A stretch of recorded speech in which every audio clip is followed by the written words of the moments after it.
Desde el Callejón de los Peluqueros en La Habana, Cuba, te doy la bienvenida a Congénero, un espacio que promueve el diálogo y la equidad entre todas y todos. Soy Maisel Bello Cruz y ya te invito a que te mantengas con nosotros. Hoy en Perspectiva hablaremos de las masculinidades no hegemónicas y sus propuestas para transformar la visión patriarcal del rol social que le han impuesto al hombre. En Batallas por la Equidad conoceremos el trabajo de Camilo Artaza y sus círculos de hombres. Y en Cultura con Género hablaremos de la película Billy Elliot, que nos muestra las dificultades que enfrenta un niño al querer dedicarse al ballet. La cineasta argentina Lucrecia Martel, nombrada presidenta del jurado del Festival de Cine de Venecia 2019, declaró en rueda de prensa que no asistirá a la proyección de gala que se llevará a cabo en la premiación en honor al cineasta Roman Polanski, quien tiene 4 denuncias de abuso sexual desde los años 70 hasta la actualidad. Yo no separo al hombre de la obra. Me parece que lo interesante de las obras es que transparentan al hombre. Y creo que se imaginan, como para todos ustedes, la presencia de Polanski con las noticias del pasado, a mí me resultó muy incómoda. En 2010, la actriz británica Charlotte Lewis denunció al artista por obligarle a tener sexo a sus 16 años. En 2017, Renata Langer declaró que Roman Polanski abusó de ella en 1972 durante un casting para una de las películas del cineasta. Otra mujer, identificada como Robin, declaró el mismo año que Polanski la violó en 1973 a sus 16 años. El mismo Roman Polanski en 1977 reconoció públicamente que mantuvo relaciones sexuales ilegales con la actriz Samantha Geimer cuando ésta tenía 13 años de edad. Una de las formas de lucha contra la violencia de género es la educación. En escuelas y colegios, una vez al mes se dedica una jornada a reflexionar sobre el tema y empieza desde temprana edad. La educación de los más pequeños, porque lamentablemente, queramos o no, nosotros hemos sido educados y estamos enraizados con actitudes y comportamientos violentos, actitudes machistas. Las alertas se han encendido por las estadísticas que reporta el monitoreo de casos que publican los medios de comunicación. Hasta el 28 de agosto de 2019 se reportaron 81 casos de feminicidios en Bolivia. El departamento que tiene más casos de feminicidios es La Paz, con 28 casos. El siguiente es Cochabamba, que tiene 16. El Estado abrió una propuesta de 10 puntos con la consigna Hagamos un pacto, que plantea aumento de recursos estatales para la lucha contra la violencia y resolver en la justicia el 80% de juicios por feminicidio hasta enero del próximo año. Se está reorganizando la forma en cómo los juicios, los procesos van a ir desarrollándose para que sean más expeditos. La Administración de Justicia es central, debido a que apenas el 1% de los casos denunciados concluyó en sentencia en los últimos 5 años. Y se ha creado una comisión que estudia una propuesta a la comunidad internacional. La posibilidad de que el feminicidio sea considerado un delito grave o de lesa humanidad. Hay una comisión que está a la cabeza del Ministerio de Relaciones Internacionales. Nuestro equipo, conjuntamente con un equipo del Ministerio de Justicia, están desarrollando una propuesta base que esperamos también plantearla con la comunidad internacional. El registro oficial revela un aumento sostenido de la violencia. En 8 meses de este año se registraron 81 casos de feminicidio, igual número que durante todo el año pasado. El año 2018 se registraron 18.000 denuncias de violencia contra la mujer. En 8 meses de este año ya suman casi 26.000.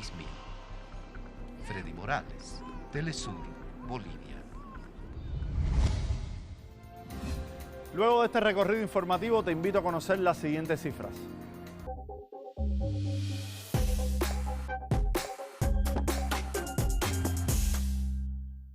Privilegios sociales del varón en el orden patriarcal.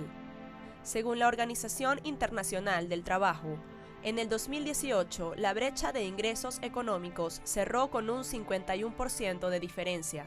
La propiedad de tierras a nivel mundial pertenece en un 68% a los varones y los puestos gerenciales en el espacio laboral son ocupados en un 65% por hombres.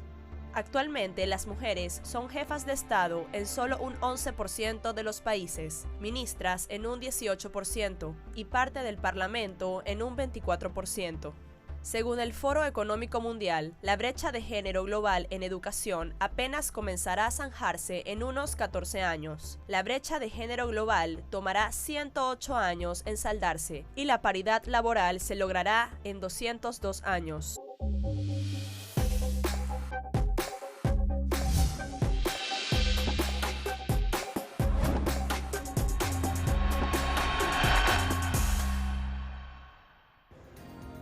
Momento para repensarnos nuestro lenguaje. Hoy te propongo definir la categoría masculinidad.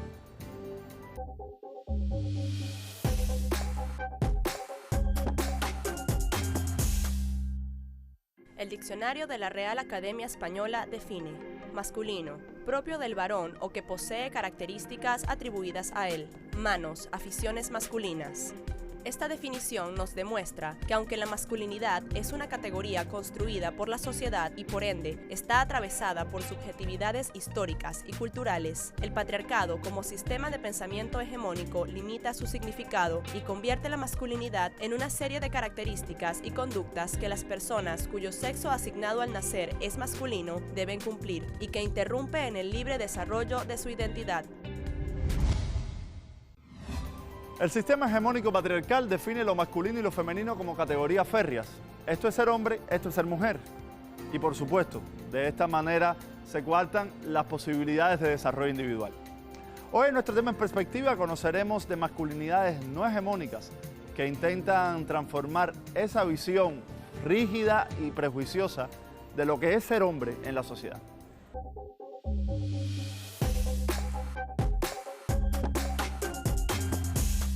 Los estudios de nuevas masculinidades nacen en los años 70 en paralelo al comienzo de los llamados estudios de la mujer en Europa y Estados Unidos.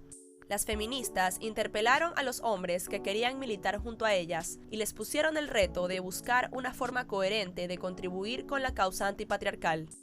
En casi su totalidad éramos hombres que estábamos vinculados a mujeres feministas que de cierta forma nos retaban, nos decían, bueno, ¿qué pueden hacer ustedes mismos? Si son las estadísticas negativas, cómo revertirlas. Y yo creo que de ahí surgen estas primeras voces, primeros intentos, que después tiene una segunda oleada de estos estudios de masculinidades, donde nos diversificamos, sobre todo en las décadas del 80 y del 90, que es cuando llegamos a los estudios de masculinidades en América Latina. Estos estudios de masculinidades en América Latina se inician sobre todo vinculados a los temas de la violencia, es decir, sobre todo para prevenir la violencia contra las mujeres y las niñas, es decir, y también muy vinculado a los temas del VIH-Sida, es decir, las campañas, sobre todo alrededor de los llamados grupos hombres que hacen sexo con otros hombres. Por eso quizás también surgen como estigma y como crítica que solamente los estudios de masculinidades iban a abordar los temas de la diversidad sexual. Sin embargo, actualmente, el término nuevas masculinidades está en debate, pues algunos de los hombres dedicados a los estudios de masculinidades consideran que la palabra nuevo le da una cualidad de innovación o de descubrimiento que no es el objetivo real del movimiento.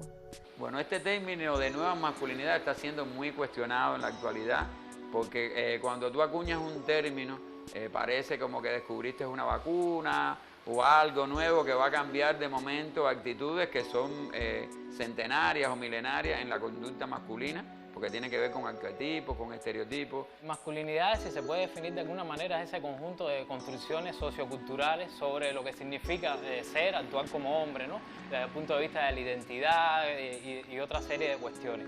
El tema sobre las nuevas masculinidades es una categoría que en los últimos años ha servido para identificar esos modelos de masculinidades no hegemónicas, alejados de lo tradicional, pero que de alguna manera yo coincido ya con algunos colegas latinoamericanos de estudiosos de masculinidades, que el término nuevo viene ya no sirve de la misma manera que lo hacía antes, y se puede hablar ahora mismo de masculinidades alternativas, libertarias, masculinidades no hegemónicas, no tóxicas.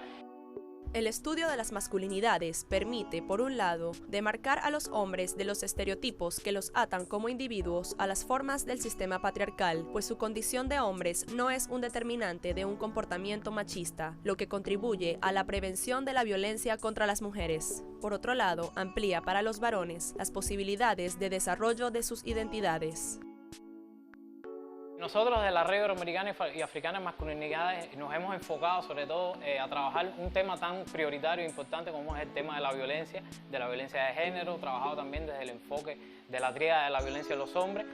¿Por qué? Porque es un tema de agenda mundial, de necesidad, de prioridad, porque afecta no solo al 50% de las mujeres, sino también que nos afecta a nosotros como hombres por ese aprendizaje de la masculinidad hegemónica que la sociedad nos tiene reservada desde que nacemos, y que al final nos afecta desde el punto de vista también de la salud, que es otro tema que también tratamos de priorizar, porque generalmente los hombres, como parte de ese aprendizaje de la masculinidad hegemónica, no cuidamos de nuestra propia salud. Siempre tenemos que tener a una mujer en la familia para que nos esté guiando al médico, para que nos dé recomendaciones. Sin embargo, eso nos ha traído muchos problemas a los hombres, por problemas, por ejemplo, como el cáncer de próstata, que no nos vamos a hacer la prueba a partir de los 40 años por una cuestión de machismo, ¿no? Por formas de detección temprana de cáncer, o cuestiones como, por ejemplo, el VIH, porque somos la estadística mayor, etcétera, ¿no? Otra de las temáticas que también trabajamos es el tema de paternidad, sobre todo para potenciar esos modelos de paternidades responsables, afectivas, porque a los hombres se nos ha negado históricamente esa posibilidad de establecer una paternidad afectiva cercana con nuestros hijos por el mero hecho solamente de ser proveedor y ser esa figura supuestamente autoritaria, y tratamos de desmontar todos esos mitos alrededor de esas paternidades hegemónicas. Los estudios de masculinidades son desconocidos para la mayoría de los hombres, y en muchos casos quienes escuchan de ello sienten rechazo. Al hacerse consciente de sus privilegios, los varones sienten temor de abandonarlos y creen que sumarse a iniciativas como estas los haría menos hombres. Por eso, es vital que quienes ya conocen el tema encuentren formas pedagógicas de invitar a los varones a cuestionar de forma constructiva sus identidades. Pienso que en este sentido la educación es un elemento esencial para la transformación, para la sensibilización, desde temáticas que sean afines, que gusten, que involucren a los hombres. Actualmente, la idea de que los hombres sean parte de la lucha feminista es razón de polémica. Algunas militantes denuncian que los hombres, que se hacen llamar aliados o machos deconstruidos, realmente intentan robar protagonismo a las mujeres en sus propios espacios o usar la militancia como una estrategia para violentar y pasar desapercibidos. Este término de nuevas masculinidades tiene que ver un poco el rechazo que se le está haciendo, el cuestionamiento que se le está haciendo, desde que si ya hay una etapa donde el feminismo ha conquistado o ha logrado importantes reivindicaciones, las nuevas masculinidades se están adaptando a estos contextos para ejercer nuevas formas de machismo. Y entonces habría una relación nuevas masculinidades, neomachismo. Ante un panorama en el que las mujeres ponen el cuerpo para exigir justicia, la participación responsable de los hombres se vuelve esencial. El feminismo necesita que los varones comprendan que lo que para ellos es privilegio significa violencia e injusticia para las mujeres, y que el patriarcado como sistema de opresión también los agrede y los limita a ellos. Se puede haber una militancia de la masculinidad, pero muy diferente, porque el proceso del feminismo vino por una reivindicación de los derechos de las mujeres, que es muy justo. Ahora, yo pienso que los hombres también tenemos que tener nuestro movimiento, pero es un movimiento totalmente diferente porque no estamos reivindicando ningún derecho, porque nosotros los hombres hemos tenido todos los derechos habidos y por haber históricamente, sino es otro movimiento para otorgarle, marchar junto con las mujeres, para que las mujeres tengan los derechos que les tocan, los que les han sido negados, y nosotros quitarnos también de esa coraza de masculinidad hegemónica, tóxica, violenta, que hemos aprendido. Realmente, sin los hombres no es posible una real equidad, porque nosotros somos la mitad del problema que está existiendo a nivel mundial en temas de violencia, en temas de desigualdades, y necesitamos ser muy militantes en estos temas también. Estas maneras alternativas de construir la masculinidad nos revelan que no hay una sola forma única de ser hombre.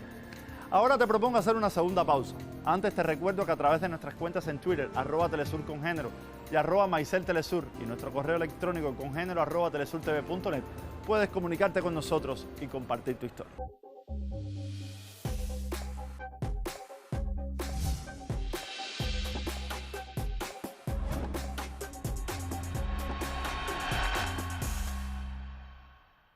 Hoy en Batallas por la Equidad te propongo conocer del trabajo del chileno Camilo Artaza con los círculos de hombres. En dichos espacios se piensa cómo erradicar la violencia como característica indispensable para ser hombre y también se invita a reflexionar sobre la construcción de nuestra masculinidad.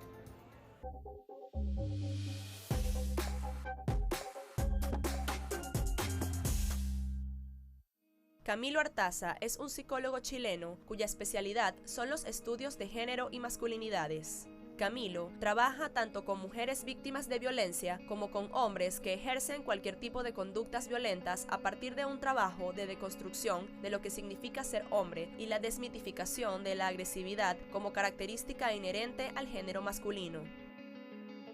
Con toda esta erupción, con todo lo que significa la ruptura y los quiebres de los movimientos feministas, es que a nosotros los hombres se nos interpela y se nos coloca en un lugar donde tenemos que empezar a preguntarnos qué es ser hombre. Camilo Artaza considera que las transformaciones sociales son un ejercicio colectivo, ya que los estereotipos de género se construyen según las culturas y acuerdos de los distintos grupos sociales. Por mi parte, yo siento que no es posible una desconstrucción individual. Como que me estoy desconstruyendo como si fuera un ejercicio, esta cosa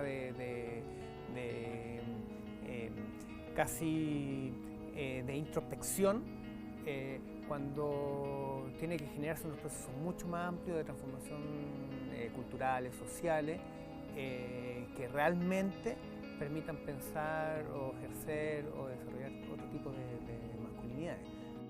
Para lograr una transformación real, es necesario que los hombres comprendan que el machismo es un problema estructural que parte de un sistema de pensamiento que permea de distintas formas las diversas sociedades y se mantiene posicionado a través del tiempo como ideología hegemónica, el patriarcado. Por eso, Artaza considera que no basta con autodenominarse hombre deconstruido o en deconstrucción. Yo encuentro que es una categoría que a mí me parece que hay que tenerle cuidado, el de nuevas masculinidades también, porque todo puede ser nueva masculinidad, todo. Porque la nueva masculinidad es la que pasa a ser una nueva hegemonía. ¿Ya? Como se renueva, y una nueva masculinidad puede ser un papá o un hombre que ejerce una paternidad afectuosa, pero que igual sigue violentando psicológicamente, más sutil, porque no ha querido movilizar o transformar esos lugares de privilegio y de poder. Entonces, por lo mismo hay que colocar la categoría política que le corresponde, que es una masculinidad despatriarcalizada.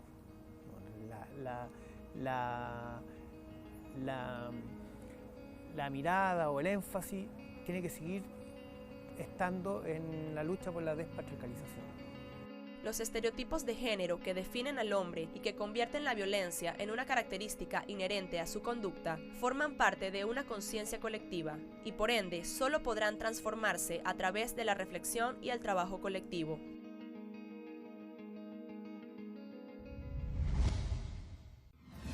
Te propongo ahora hacer un repaso por lo que ha acontecido en las redes sociales en materia de género.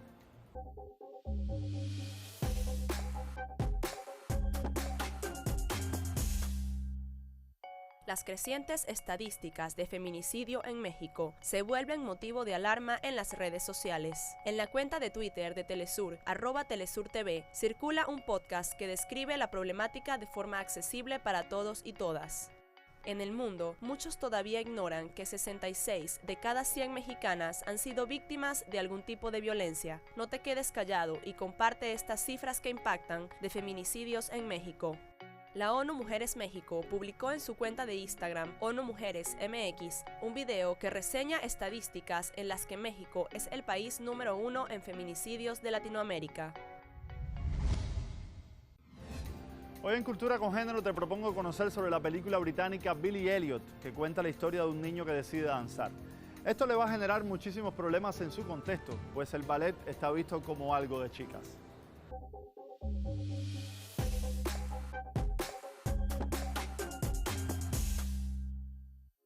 Billy Elliot es una película británica del año 2000 dirigida por Stephen Daldry. Cuenta la historia de un niño de 11 años que desea convertirse en bailarín profesional de ballet. Su padre lo inscribe en clases de boxeo, pero Billy quiere asistir a clases de danza y comienza a ir a escondidas de su padre, quien al descubrirlo le prohíbe continuar con la práctica, pero Billy continúa las lecciones en complicidad con la maestra de ballet. I've been thinking of the Royal Ballet School. Aren't you a bit old, miss? Not me, you. Billy Elliot deberá enfrentarse a los prejuicios de las personas de su contexto, quienes lo juzgan y cuestionan su sexualidad e identidad, al considerar que el ballet es una disciplina femenina. Y con la información sobre esta película llegamos al final. Recuerda que puedes seguir esta y otras emisiones en nuestra página web www.telesurtv.net, así como nuestro canal de YouTube Con Género Telesur. Te dejamos con la música del grupo The Blaze y el tema Beat It. Hasta una próxima entrega de Con Género.